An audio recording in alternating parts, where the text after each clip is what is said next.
Hello, BookTube. As you know, Matthew at Mayberry Book Club and I have turned his channel name into a reality. We are a book club of two, and we have been happily reading books together of all different kinds, including a bunch of graphic novels. And then that was the plan for September as well, to read another graphic novel, a famous one, Kingdom Come, written by Mark Waid and drawn by Alex Ross. We're up to chapter 3. And we were just happily traipsing along, having a ball doing that, when all of a sudden, tragedy struck.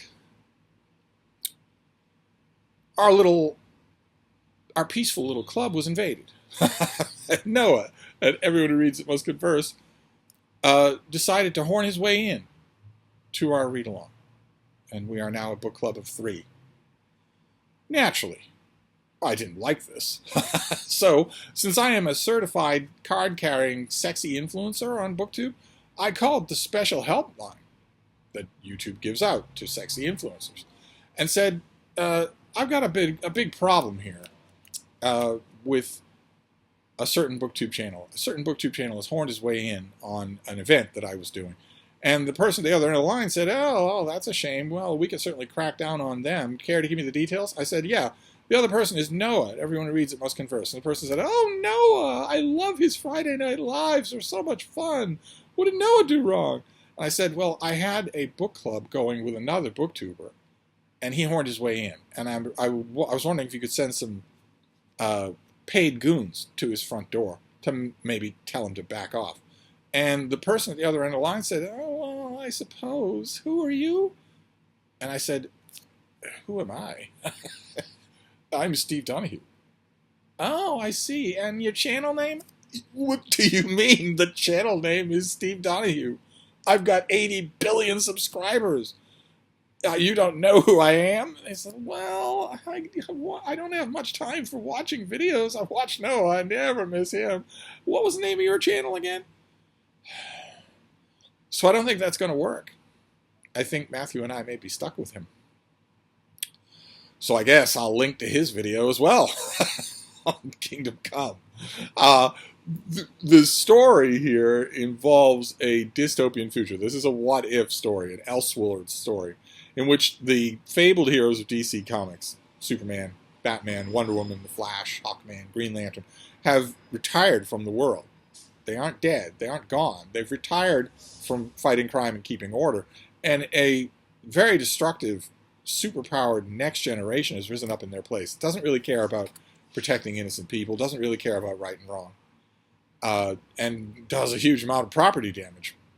And their leader was a superpowered being named Magog, who kills the Joker in response to a terrorist attack on the Daily Planet building that takes the life of Lois Lane. The concatenation of all of that drives Superman out of the public eye. He retires, hides in a holographic simulation of Kansas in his Fortress of Solitude. He can't hide in the real Kansas because these weird super beings, hard to call them superheroes, they may be closer to supervillains, caused an accident that irradiated Kansas, a nuclear accident that rendered Kansas almost lifeless. So Superman has gone off to the Fortress of Solitude to hide from the problems of the world. But the problems of the world are getting worse, and they are noticed by a human preacher named Norman McKay. Norman McKay has visions. He has visions of the future, apocalyptic visions, of a day of fire and judgment coming that, of course, he would like to avert. And he's helped in this by a supernatural being named the Spectre, who doesn't share those apocalyptic visions, but does have the ability to make both of them intangible and take them both around the world to show Norman McKay the state of affairs. And at the peak of Norman McKay's despair, when he's yelling at the Spectre saying, we need hope, Superman returns, in costume, comes out of retirement, to clean up the mess of the world, including, as we saw last time, Magog himself. And when Superman returns, a whole bunch of other heroes return as well to join him. Green Lantern, The Flash, the Hawkman, Wonder Woman especially. But not the one you would expect, not Batman. And Superman actually goes to Bruce Wayne in the ruins of Wayne Manor to ask him why. And Bruce Wayne is older, and he's wearing an exoskeleton on his body, obviously as a result of many injuries. And he tells Superman basically, I don't like the choice you're giving me between the chaos of these superpowered delinquents who can't make any headway in Gotham City anyway, thanks to Batman's patrolling army of robots, or getting in line with your Ubermensch fascist mentality. I don't want to do either one. And I'm surprised that you're allowing me any kind of freedom. I would think you would crack down on me first. Exactly, when you take a step back and read it, it's exactly the kind of an argument that two very old friends would have. And it seems intractable. As we learn in the last issue, Batman and his own group of superpowered young people has forged an alliance with Lex Luthor. That is never a good idea. Never. Luthor is the head of something, ironically, evilly called the Mankind Liberation Front, and has had a long-term plan of his own to co-opt these superpowered chaos agents into an army for himself. The reappearance of the Justice League just makes it more imperative to do that. And he is thinking, well, an alliance with Batman and his crew will only make this easier. I can take advantage of his distrust of Superman and use it for my own ends. And Luthor's wild card, his sort of, what's the matter, baby? You want to get down? Oh, hi. Hi, Pumpkin. What are you doing? Do you want to come down? Luthor's own balance of the equation is added to by the ultimate X factor. Because in addition to all of the sketchy characters that Luthor has in his orbit, is also a towering black-haired figure who looks a lot like the actor Charles Murray, Captain Marvel. What in Mark Waid's telling, pretty much the only super being in the DC universe who can go toe-to-toe with Superman with any chance of winning. We're told in issue number 3, for instance, that Superman has only been getting stronger over the decades. That kryptonite barely affects him anymore, that he's as invulnerable as he's ever been. Hence the prominence of Captain Marvel on the cover here, along with the exoskeleton Batman. And a whole bunch of super beings, some of whom we know and some of whom we don't. The fishnet stockings give away that this is Black Canary, or maybe the daughter of Black Canary. The goatee gives away that this is an older and hopefully wiser Oliver Queen. There's Wonder Woman. There's the Martian Manhunter. The silk top hat there makes you think that boy might be a son or a young cousin of Zatanna. In this third issue, we once again have visions from Norman McKay, and we once again have beautiful Alex Ross artwork, just gorgeous. Like, for instance, here is the Gulag. There is the Spectre and Norman McKay looking at the massive prison that Superman has built to contain all the super beings that don't want to come around and play ball his way.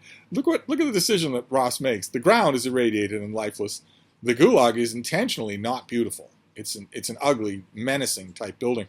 But there's the beauty of the sky over it. It's just wonderful. And in the Gulag, we see that all of these recalcitrant super beings who don't want to play ball by Superman standards are being monitored all the time, and they're free to move around inside the Gulag. But they are presented with a holographic Superman teaching them the precepts of responsibility. And we get a panel that just made me cheer when I saw it the first time. There is the holographic Superman. See, those things are beaming him out so that everyone can look at him. And what he is saying is, in this world, there is right and there is wrong, and the distinction is not difficult to make.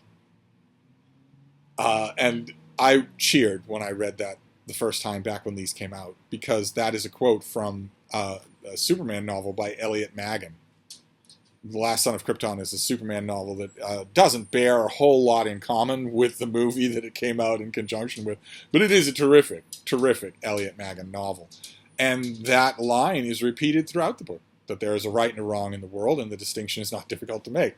I loved seeing that, but even Norman McKay, even looking at all of this, can see how inherently unstable it is to put all these rancorous super beings in the same prison.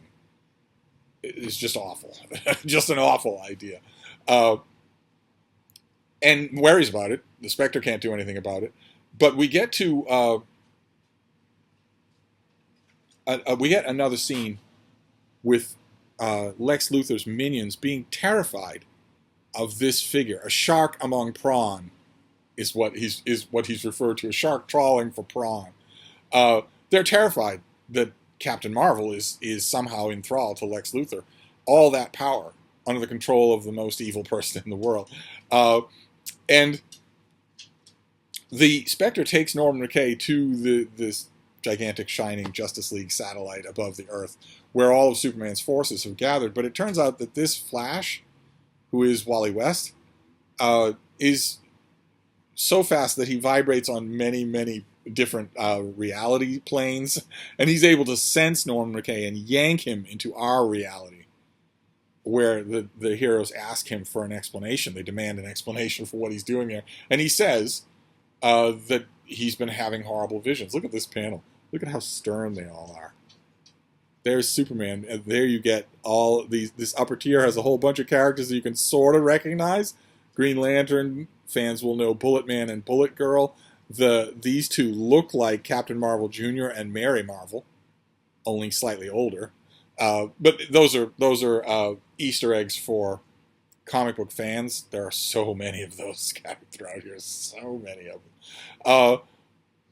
Norman McKay is telling them that he is having visions of an apocalypse, of something horrible happening. And just as he's telling them that, word comes through that there has indeed been a riot at the Gulag, and that the prisoners are going insane. And the response is split. Superman seems to dither just for a second, and Wonder Woman takes charge. She tells, who is it? Flash, Green Lantern, and Power Woman to go to the Gulag right away and take control of the situation. She will get everyone else ready to follow on, and they will give the prisoners an ultimatum: surrender immediately or face the consequences. And she and Superman clash right away.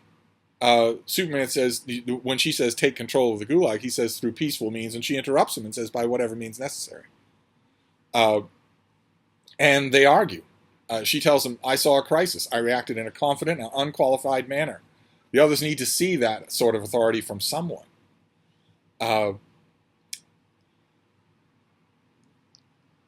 The scene shifts.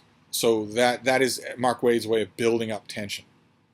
We know that something horrible is happening at the Gulag, but we think it's probably a lot, that it's under control. We don't think that it's as bad as it's going to turn out to be. Instead, the scene shifts to the Luthor boardroom with Batman there. Batman has since had some inside intel from the telepath known as the Martian Manhunter, and put two and two together with his own instincts. And Lex Luthor has learned that there is a riot going on at the Gulag and sees it as a golden opportunity. What's needed now is some enormous force to tip the balance in favor of the rioters. And that enormous force will be Captain Marvel. And we can see him trying to convince Captain Marvel to go to the Gulag, to go and take charge.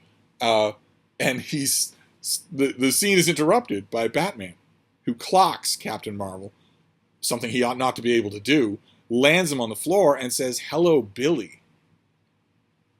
Green Arrow actually says, he's not, you're kidding me. All this time we've been in mortal fear of Billy Batson? Those of you who don't know your superhero history, Captain Marvel, the origin is that the little boy Billy Batson meets an ancient wizard named Shazam, who tells him, say my name and I will grant you power to fight evil. Billy Batson says the word Shazam and transforms into Captain Marvel, who is a different person. He's an adult man. In most of Captain Marvel's history, he is not like he is in the movie that you may be familiar with. He is a different person. He's not Billy Batson in the body of an adult. He's a different person. In Mark Waid's telling, Lex Luthor has been controlling all this time an adult Billy Batson. A Billy Batson who's grown to adulthood and who has not taken on the mantle of Captain Marvel in years. That's how the mind control is able to work. That's how this being is able to be under Luthor's control. And that, it turns out, is the only thing Batman wanted to know. He was not actually engaged in any kind of a true ideological alliance. He just wanted to know. He said that my only goal in allying with you was to learn your connection to Captain Marvel. In this entire global conflict, he was the wild card, and I hate wild cards. But it ends up not helping. Billy Batson upsets Batman's foot and runs away and accidentally traumatizes himself. He accidentally knocks over a container of the mind control worms that Luthor has been using to mind control him, and in a wonderful panel, out of panic, says Shazam. And that causes his magic word to calls lightning down, and suddenly everything is changed. We learn that Wonder Woman is ready. She's putting on her armor. She's prepared to go to war. She's prepared to leave and go to clean up the mess at the Gulag. But they get a message from Green Lantern, who's wounded, telling them that things are much, much worse than they thought. That the riot at the Gulag is in full-blown swing, and that anything could happen. The good guys are actually losing. And Wonder Woman is ready. She has her troops all marshaled, and she is ready to go and lay down the law. She leaves, and everyone leaves except Superman. He's left alone in this orbiting space station, and knows exactly who he wants to talk to. In fact, he knows it so much that he burrows straight through the Earth to get there, to get to the Batcave, and confront Batman about this whole thing. That also is wonderful storytelling on Mark Waid's part. The Superman may not understand Wonder Woman, but he understands Batman perfectly. They are best friends. In any reality, even when in DC that reality is being rejected, writers are rejecting it, they are two orphans who meet in the storm. They understand each other perfectly. I love the fact that Mark Waid seems to get that. And Superman says to him, I need your help. And Batman says, we've been through this already. Batman has already refused his help. But it's not good enough. Superman is enraged.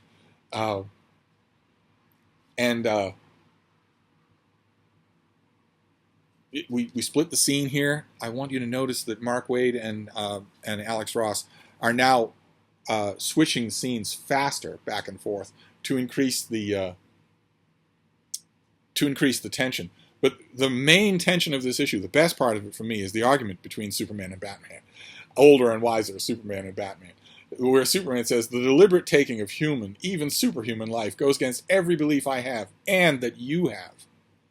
That's the one thing we've always had in common. It's what made us what we are. And then he says one of the greatest lines in this whole graphic novel. More than anyone in the world, when you scratch everything else away from Batman, you're left with someone who doesn't want to see anybody die. And Superman tells him, we can still intercede. Gather your forces together. We can be the world's finest team. And Batman tells him, look at the look on the face. Batman tells him, the one thing you're leaving out is Captain Marvel, who is back in the picture and who is headed to the Gulag to crack it wide open. Billy Batson was under the mind control of Lex Luthor. He was warped for years by that mind control. Turns out Captain Marvel is too. He might be no longer Billy Batson under Lex Luthor's direct mind control, but he's still not himself. He's still crazy. And he's headed for the Gulag. Superman immediately goes into a blur of motion to get there. Notice, this is what I'm talking about. They're switching the scene of action now back and forth, panel by panel, to increase the drama. And we see, as Superman is approaching, a lightning bolt strikes the Gulag, cracks it open, and Superman is knocked from the sky. Just as he's about to get there and maybe do what only Superman can do. And the thing that knocks him from the sky is a clearly insane Captain Marvel. And that's how the issue ends. I tell you, once upon a time, when comics weren't leaked digitally, when it wasn't all now, when a cliffhanger actually meant something, that was really hard. That week, buying these issues was really hard. To read that issue, get to the end, and realize you had to wait until the next issue to find out what was going to go on. And you have to wait as well. You have to suffer that as well, because we're going to talk about the final issue next week. Me and Matthew and Noah. So I'll leave links to their channels down below, and we will finish up Kingdom Come next week. So I'll see you then. Thank you, BookTube.